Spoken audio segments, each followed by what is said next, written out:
Hello Year 11s. I am going to record a session today on Growing Up Asian, the story Wei Li and Me by Aditi Governor. So this is going to help you think about creative writing and the possibilities for you as a student undertaking this task. And I'll talk a little bit more about the task later on. So I'm going to break up my discussion into a number of different parts in unpacking Wei Li and Me. So I'm going to look at storyline to start with. Then I'm going to have a look at some of the characters, some themes, and then narrative voice, style, descriptive language, metaphor, etc. So that's the way that we're going to approach this session. So I'm going to start with a brief overview of the storyline. It's a personal recount, so we've got a young 6-year-old who finds herself bullied in the playground by Barry West. Aditi is a young Indian girl who is alienated from the majority of her classmates because of her skin colour and her race and her foreignness. The story encompasses 9 anecdotes that detail Aditi's early experiences with racism in the school playground. Aditi attempts to evade the taunts of the playground by feigning sickness, but finds her mother unsympathetic to her cause. Things change for Aditi when, one day, a new student called Wei Li arrives. Immediately, Wei Li becomes the target of verbal and physical assaults.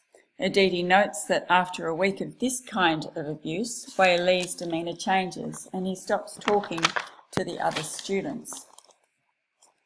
From the safety of an aluminium bench, Aditi observes yet another attack on Wei Li from Barry West. Deciding to act, Aditi picks up a rock and brings it crashing down on Barry West's head.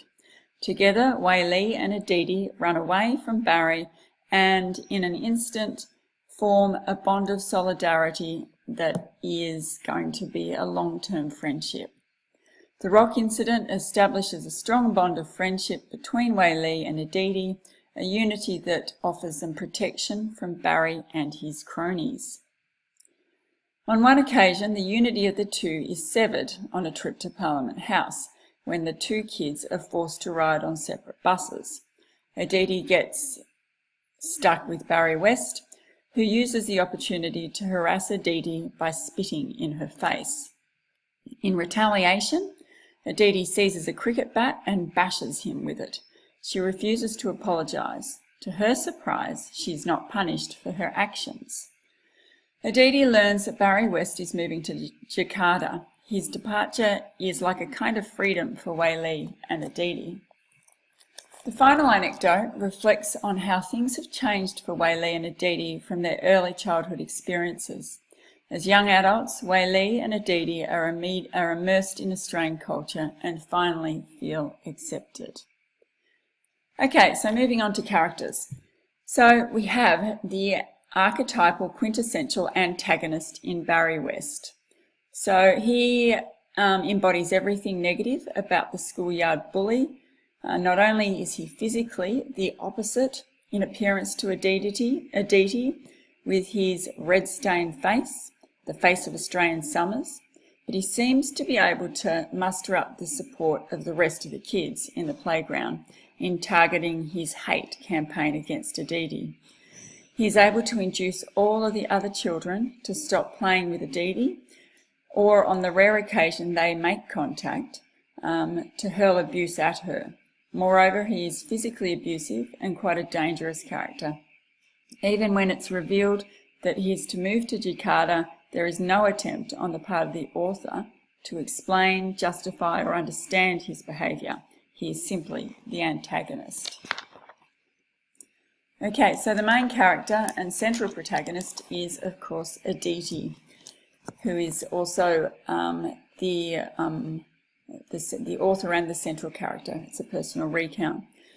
So she's a protagonist whose introduction to Australian culture is confronting. She's depicted as a solitary character who is forced to find her own way in a country that is so different from her country of origin, India. As such, the young 6-year-old becomes withdrawn and sad. She's desperate to return to New Delhi and detests her new home, Canberra. Despite her apparent vulnerability and weakness, the arrival of Wei-Lee gives rise to an inner strength that exists in Aditi. Unable to defend herself from the constant abuse of Barry West, as an onlooker, her sense of duty to the new kid at school, Wei-Lee, who also becomes the subject of Barry's vicious taunts, compels her to action. It is this inner tenacity that transforms Aditi from the helpless victim at the beginning of the story to the heroine at the story's end. Furthermore, the mateship that Aditi comes to embrace emphasises how our identities come to be shaped by the people we associate with. As two outsiders, friends Aditi and Wei-Lee confide in one another. Okay, our third character is Wei-Lee. Wei-Lee, like Aditi, is a victim. He is of Chinese origin and becomes a quick source of abuse based solely on his race and difference. We don't learn much about Wei-Lee other than the fact that he becomes Aditi's confidant and best friend. He becomes her Jalra, or shadow, the day Aditi stands up for him. In forging this new friendship, Aditi is self-conscious of her Indianness, concerned about being different. She feels that Wei-Lee may not want to befriend her. The pair, however, are united by what they share in common, such as a love for monkey magic, riding their bikes and going to the local pool. Okay, so there we have it, characters. So the next thing we're going to turn our attention to are the central themes. So we're going to start with the theme of mateship. The solid and enduring bond of friendship is the central theme of the story. We sense that childhood for Aditi would have been a completely different experience had she not had her friend Wei-Lee to share her early years with. As outsiders, the closeness of the friendship that develops is shown to be fundamental to the pair's survival in 1980s Canberra. But the necessity of the friendship does not in any way, or is not in any way diminished it does not in any way diminish or devalue their relationship. The final allusion to the enduring bond of friendship in the last anecdote suggests that the bond transcends childhood and is a perpetual legacy of the past. Moreover, the unspoken sense of mutual gratitude in the subtext is an espousal of the triumph of right over wrong, of good over evil. The courageousness or the courage of the action whereby bystander Aditi intervenes on behalf of Wei-Lee in stopping Barry West's attacks is pivotively transformative. The empathy that Aditi feels for her fellow human being who suffers, as she too has suffered, exemplifies human decency and compassion. It is therefore not surprising that a closeness is automatically established between the pair following this encounter. Ironically, the title of the chapter, Mates, has in the past had exclusive connotations. This descriptor was generally applied to white Australian men. In this story, a young girl and a young boy, one Indian and one Chinese, appropriate this title in a way that embraces the very qualities we associate with enduring friendships. Next, racism. Okay, so set in Canberra in the 1980s, Wei Li and Me exposes the ugly undercurrent of racism that existed in this predominantly homogenous Anglo-Saxon environment. The perpetrators of this violence, children in the playground, are exposed as cruel and merciless. Egged on by the initiator of the taunts, Barry West, the rest of the children follow his lead. The fun of the playground stops the day Barry West tells the children Aditi wipes her butt with her hands and the fort is infected. The impact is immediate and Aditi is forced into isolation. This initial experience for the young 6-year-old girl is made painfully more profound given the optimism of her parents who moved to Australia because this is a place we can make ours.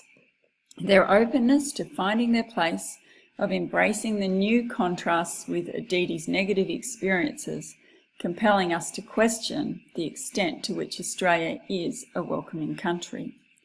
The truth about racism is contrasted with Aditi's experiences as a university-aged person who is able to reflect on the changes in Australian society. This is at the end of the story.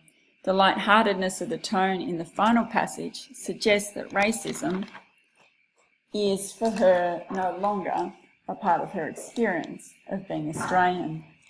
Indeed, the defining moment of Barry West's departure, eagerly anticipated by Wei Li and Aditi, who planned to celebrate with cupcakes, signifies the end of racism and the freedom of enjoying a typically Australian childhood. Whilst Aditi's resentment is directed largely at the pug-faced Barry West, one cannot help but think of the bystanders who, unlike Aditi, choose not to act. The racism so cockily brandished by bully Barry only has currency because the rest of the children capitulate to his demands. So when Aditi says she met Australia in the school playground, one wonders how the departure of one boy can alter for Aditi her entire experience of growing up in Australia. In some ways it seems that for the migrant, the importance of acceptance of becoming Australian and finally realising this cancels out the experiences of racism she encountered. And just at the hands of Barry West, not just at the hands of Barry West, but at the hands of the complicit bystanders who failed to defend a lonely little girl who simply needed a friend. Okay, so moving on to narrative voice, style, tone, descriptive language, sentence construction, and metaphor. So I'm going to start with voice. And voice is really, really crucial here because it really enables you to engage with your audience, I think. And in many of these stories in this collection, the personal anecdotes shape the content of the stories, and the voice that accompanies these personal anecdotes is, of course, by nature very personal, and there's a tone that is quite confiding. And that's also true of this particular piece. So the personal and confiding tone relays information of a very personal nature. Aditi reveals the ways in which she was verbally assaulted, using the voice of her attackers through references to a number of personal anecdotes to communicate her pain. Taunts such as, "Don't touch me, and I'll have to wash this shirt now, you wipe your butt with your hands, you're Indian and I've got your Indian shit on me," show the hatred directed at the 6-year-old. We're encouraged to empathise with Aditi, who attempts to defend herself. "No, I don't," but to no avail. Structurally, the story begins with a reference to the antagonist, and you can see that on the screen here. Barry was a rude little boy with a pug nose. He had the red-stained face of Australian summers. But moves quickly to her first anecdote. This sets the scene of the story. So we're encouraged to feel the confusion and alienation of the 6-year-old who is thrust into Australian culture unwillingly. The confusion is communicated through the mixed signals Aditi receives about why her parents decide to move to Australia. So you've got that here. That's described here in this reference. The idea that coming to Australia is a place where we could create a new identity. This is our chance. This is a place we can make ours, are kinds of justifications her parents make in response to her confusion and her antipathy about coming to Australia.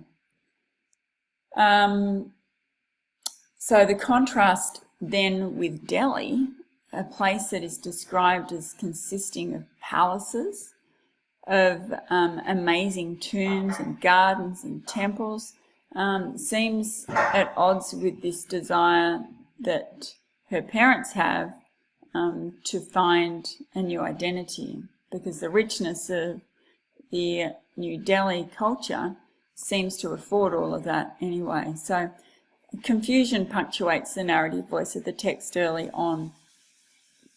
So whilst the gravity of the event in 1980, just finding my spot here. Okay, so then we've got the citizenship ceremony, and it's referred to as something that's meant to have a degree of gravitas associated with it, certainly from a parent's point of view, and yet the fact that Aditi seems somewhat removed from participating in this auspicious occasion once again shows and exemplifies her confusion at this whole idea of Australianness. The certificates are locked in a vault with bank details and mother's jewellery to again suggest that this idea of becoming Australian is something that you sign off on, but culturally the difference between rightfully being Australian and then finding your place within the Australian culture are two different things. So the confusion of the 6-year-old about her Australian identity is compounded following successive attacks from the boy who is the face of Australian summers. The device of comparing what symbolises Australianness with her parents' enthusiasm for making a new life in this country, this is our chance, reinforces the sense of perplexity Aditi feels as she attempts to understand the strangeness of this new land, which does not seem to offer the freedoms and opportunities her parents believe exist.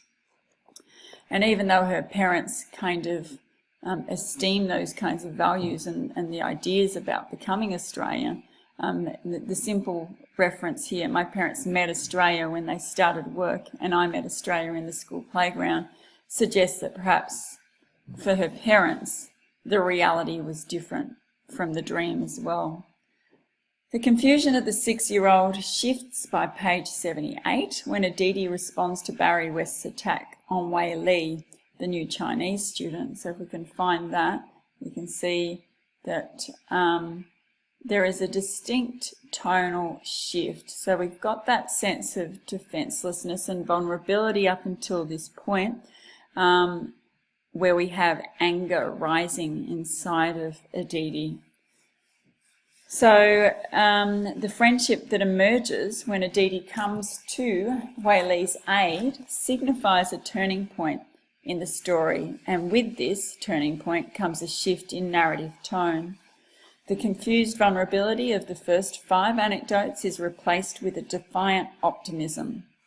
The optimism denotes not only the confidence felt by Aditi because of her newfound friendship with Wei-Lee, but the feeling of being able to participate in the kinds of childhood pursuits and activities that other Australian children also participate in.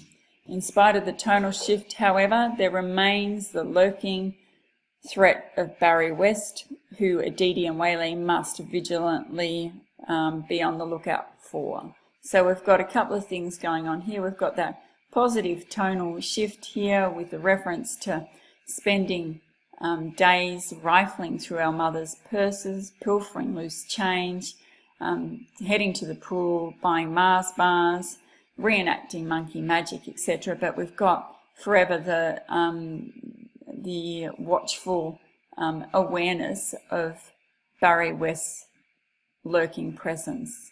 So hiding from Barry had become an art, but there's humour there as well. So I think that's important to note, that when you're writing a creative piece, you can include some kind of tonal shift that denotes some turning point or change. So be aware of that as a device that you can employ. Okay, so moving on to language features and sentence length and construction. So Aditi Governal uses many unusual and fresh metaphorical devices to make associations, particularly between Australianness and exclusion, and that's what I want to focus on here. So the opening reference, if we go back to the beginning, Barry West was a rude little boy with a pug nose. He had the red stained face of Australian summers. Works to establish Australianness as combative, as angry, as attacking, and as unfriendly. Barry West is symbolically Aditi's first encounter with Australia. This extended metaphor is reinforced on page 76 with the statement, "My parents met Australia when they started work, and I met Australia in the schoolyard, in the school playground." Barry's departure represents our first day of freedom. So if we scroll down to that section there,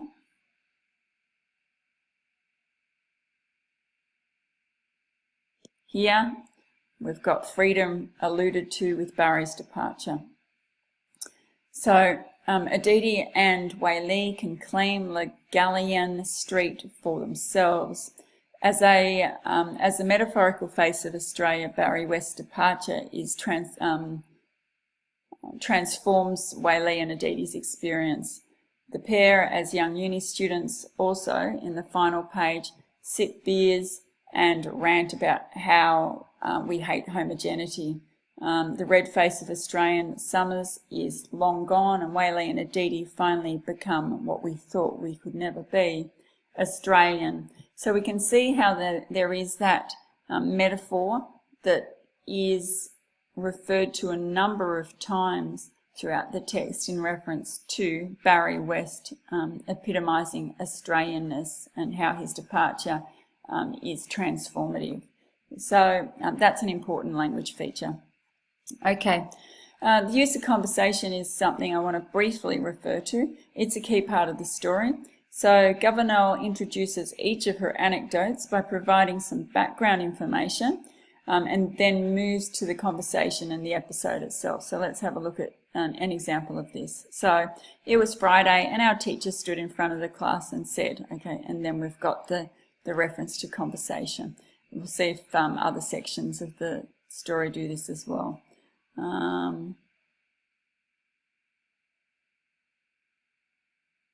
I watched everything from an aluminium bench. It was far enough away from the kids to avoid their attention, but close enough to watch their activities. Today the bench was freezing, so then we move into the actual episode. So a little bit of background information, and then we move into the story, and it's usually associated with some conversation or embedded with conversation as well. So that's another device that's used. Okay, we do have a lot of descriptive language. So in setting up her anecdotes, Governor often uses detailed descriptive references. So we'll go back to the playground example again. So the playground, for example, is described as consisting of a large expanse of grass, at the centre of which stood a dark wooden structure rising out of a pit of tan bark. Some days it would be a fort and we would defend ourselves from an imaginary attack. Other days it would be a ship and we would be pirates and sailors. The days our child fantasy minds were tired, it would just be the playground, and we would hang from the monkey bars or jump off the platforms. It was fun until the day Barry told the world I wiped my butt with my hands. So the importance of setting up those descriptive references is detailed in the fact that we get that whole sense of childhood experience. So we need to understand the dynamics of the playground and how the playground works in order to be able to understand the story itself, and the fact that the playground has its own set of rules, its own set of logistical features that can employ the imagination or can employ whatever according to how kids set it up. So that's an important part of kids and play. So that becomes important, that descriptive reference. The reference to the distance also in the next scene here, I watched everything from an aluminium bench,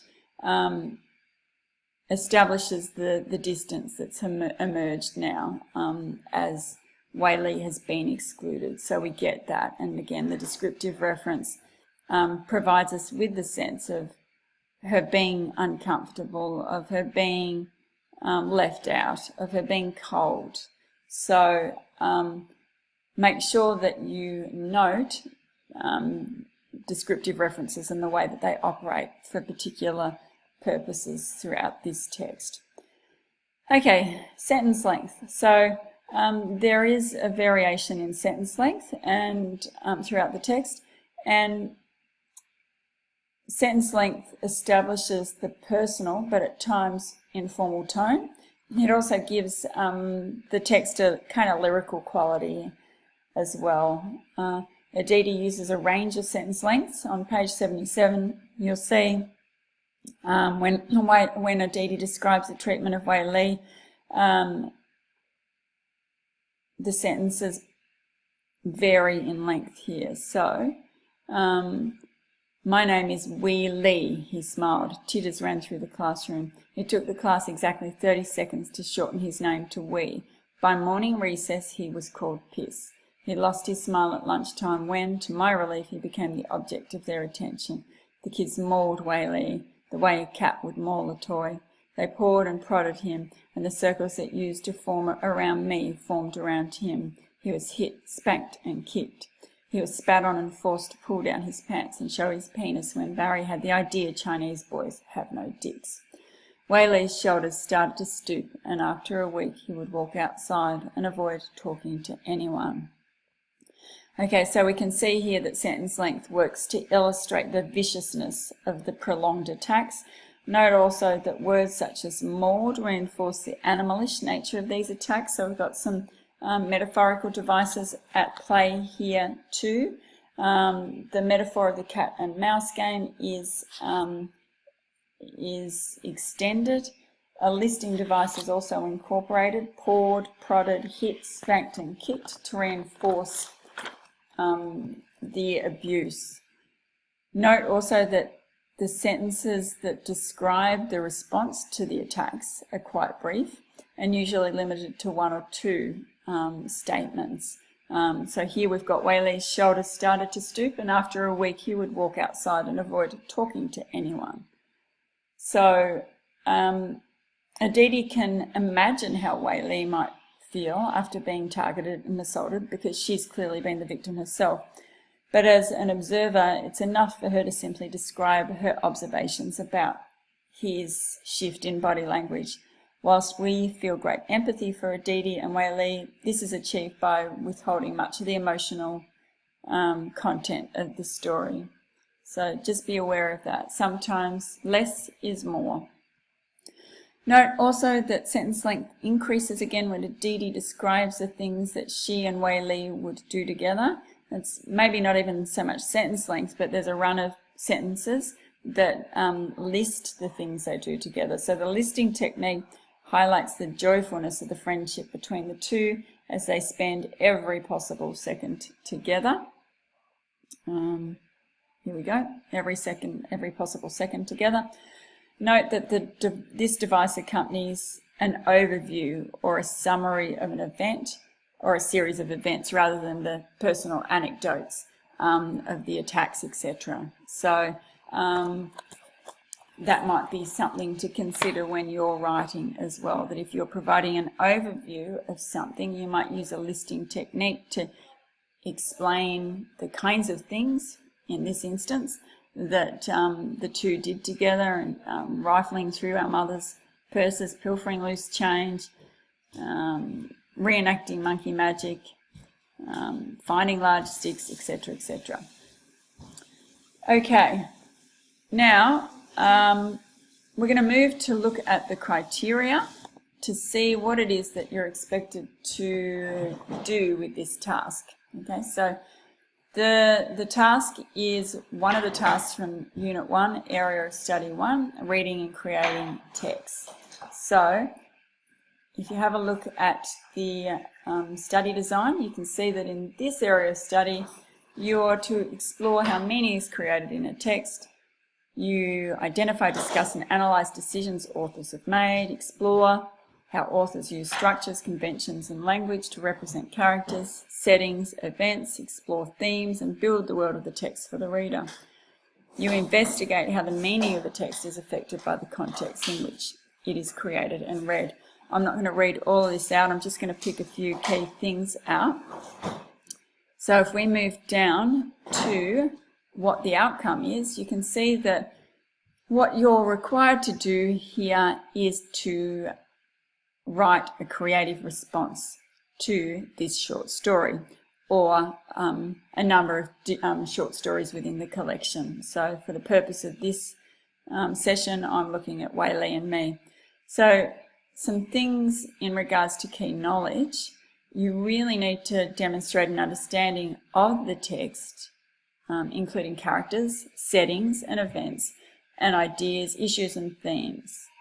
You also need to have an understanding of the ways authors create meaning, okay, and build the world of the text. Okay, so that's going to be important in terms of the way that you craft your own piece of writing. Okay, you're also going to need to be aware of the features of creative responses, so including structure, conventions and language, and how they create voice and style. And I've talked about those things before, so you can go back and have a listen to what I've said about structure, about narrative voice, and about the style of the text. Okay, in terms of skills, you'll need to identify, explain and analyse characters, settings, events and ideas, issues, themes presented in the text, etc. And you'll also need to write a statement of intention whereby you explain and justify decisions made in the writing process. And I'm going to take you through the things that were going through my mind when I was thinking about how I might respond to this story creatively, that will hopefully help you with this dot point here. So explain and justify decisions made in the writing process. Okay, and of course drafting and editing the work's important as well. Okay, so you can have a look at that more closely in class. We'll go through that. I'm going to move now on to my ideas about creative writing and some things that I was thinking about in approaching this task.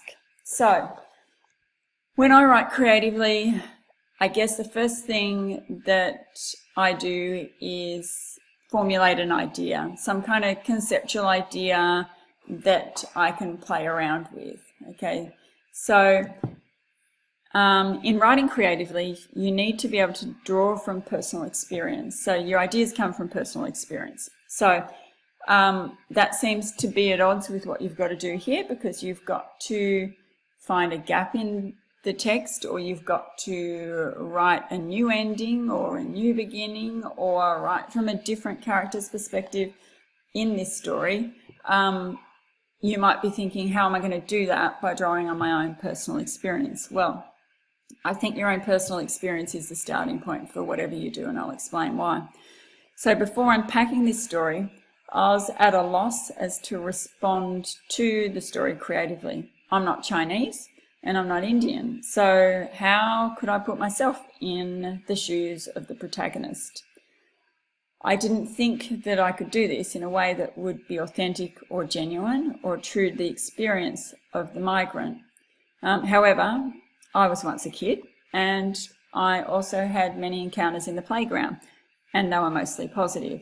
However, some were not so positive, and so automatically I'm thinking back to my own childhood and my own experience of climbing on the monkey bars, of my interactions with my peers, of all the kinds of things that I got up to when I was at primary school during playtime.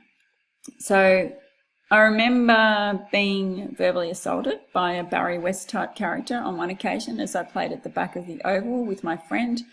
He called us all sorts of names and I felt really angry and violated, but also defenseless. So I could kind of get where Aditi was coming from as the victim of a bullying attack. But still, I didn't feel confident in writing from her perspective. Also, there was no gap really to fill in. I couldn't find an opportunity to grab hold of a moment in the text where I could explore something from Aditi's point of view.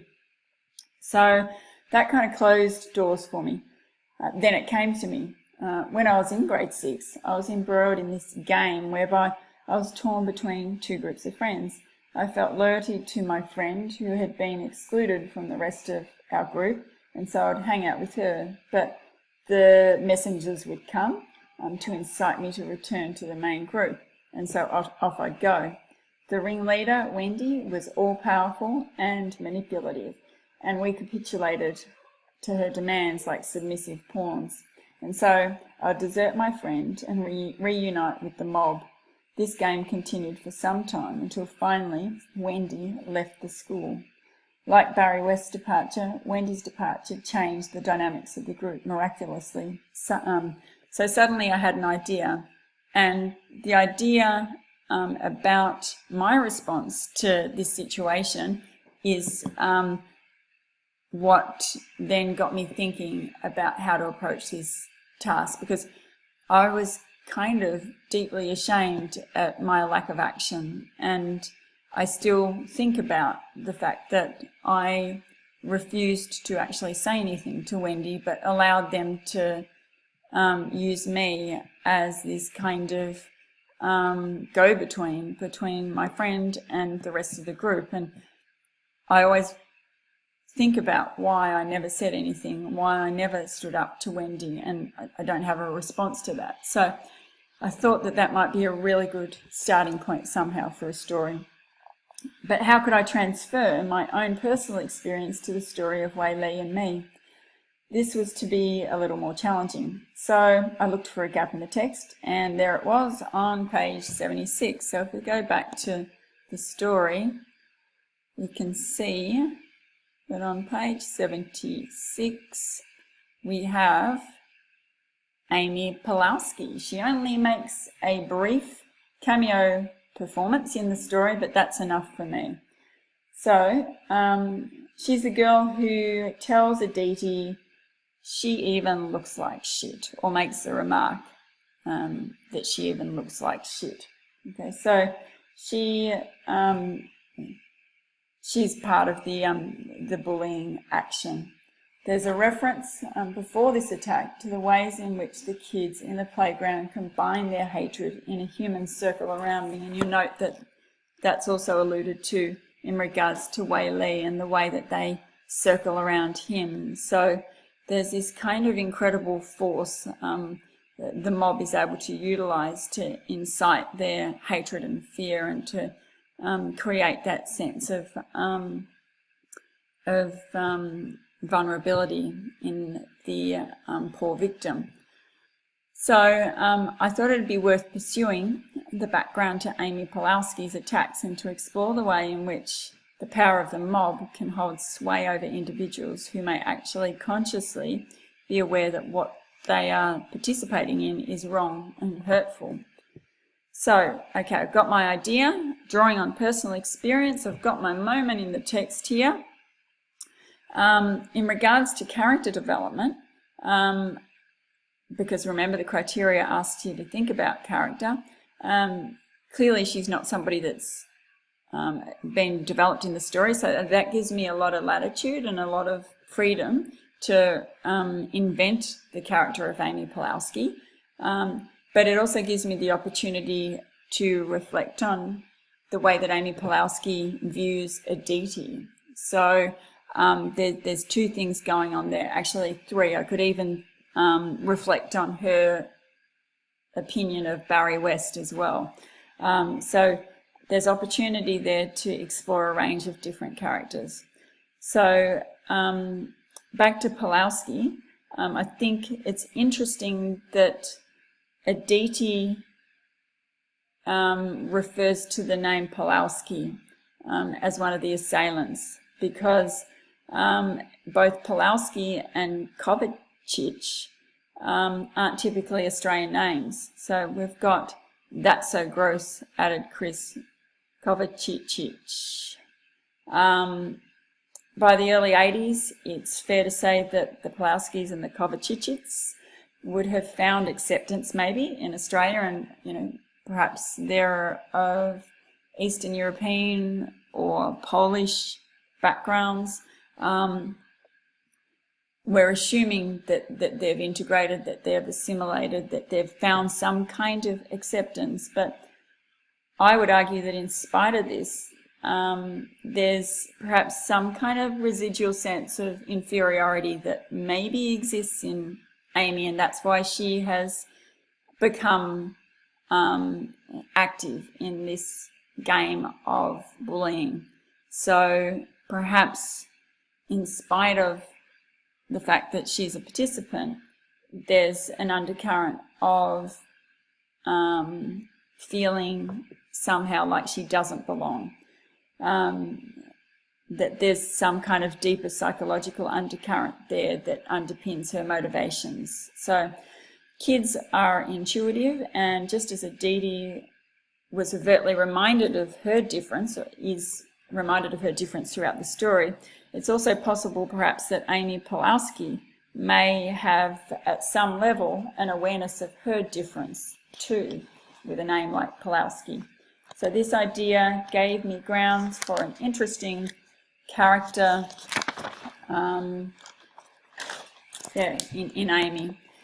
So in the story I decided to develop through the personal voice of Amy her character by detailing anecdotal background information and also developing her response to Aditi's character. So I thought those two things would work really well. And then I'm just adding the third, and that's Barry too. So I'm still not sure how the story is going to evolve completely, but that's they're the ideas that I've got.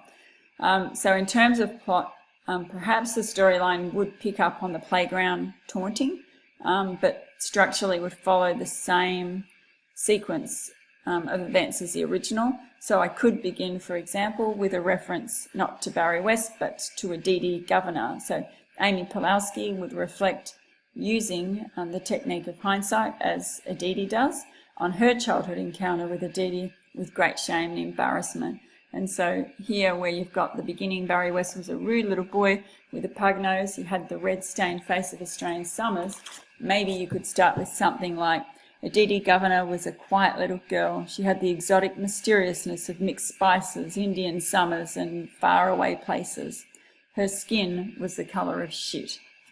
So that's just perhaps a thought for the opening line of the story that would closely mimic the original, but do everything that I've established that I want to do there.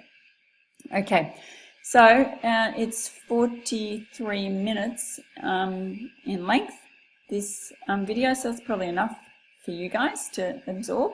I hope that this has given you some kind of insight into the way that authors construct stories so that you can in turn think about how you might use this story to craft your own piece of writing that adheres to these dot points in the key knowledge and skills areas of area of study 1, reading and creating texts. Okay, good luck with the task.